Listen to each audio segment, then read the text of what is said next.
दोस्तों, एक महिला अपने पर था तो वो काम की वजह से उसे कंपनी छुट्टी नहीं देती थी, इसलिए वो अपने घर नहीं आ पाता था।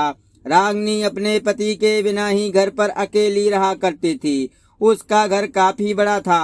ऊपर वाले फ्लोर पर एक रंजन नाम का लड़का उसके मकान में किराए का कमरा लेकर रहता था। वो एक प्राइवेट कंपनी में नौकरी करता था। रंजन हट्टा कट्टा चौड़ा कद काठी वाला गबरू जवान था। उसकी मकान मालकिन रागिनी अपना खालीपन दूर करने के लिए किराएदार लड़के से दोस्ती कर लेती है। रंजन के शाम को ड्यूटी से आने के बाद मालकिन रागिनी उसके कमरे में आ जाती थी और उससे प्यार भरी बात। उसके सर से फिर खून के फुब्बारे चलने लगे। बूढ़े ससुर के फिर एक पल में ही प्राण निकल गए। ससुर की लाश देखकर बहू परेशान हो जाती है। उसे कुछ समझ में नहीं आता है। इतने में मौका पाकर किराएदार रात में ही वहाँ से भाग जाता है। फिर सुबह बहू की रोने की आवाजें सुनकर गांव के कई लोग आ जाते हैं। फिर पुलिस को फोन किया जाता है तो पुलिस मौके पर पहुंच जाती है। पुलिस लाश को कब्जे में लेकर पोस्टमार्टम के लिए भेज देती है। उसके बाद जब पुलिस बहू से पूछताछ करती है तो बहू हत्या की सारी कहानी पुलिस को बता देती है। फिर कुछ दिनों बाद पुलिस किराएदार को पकड़कर मकान मालकिन की ससुर के हत्या के जुर्म में जेल के अंदर डाल देती है। तो दोस्तों, उम्मीद करता हूँ आप ये कहानी समझ गए होंगे। कभी कभी लोग थोड़े से मजे के चक्कर में अपनी हंसती खेलती जिंदगी बर्बाद कर देते हैं।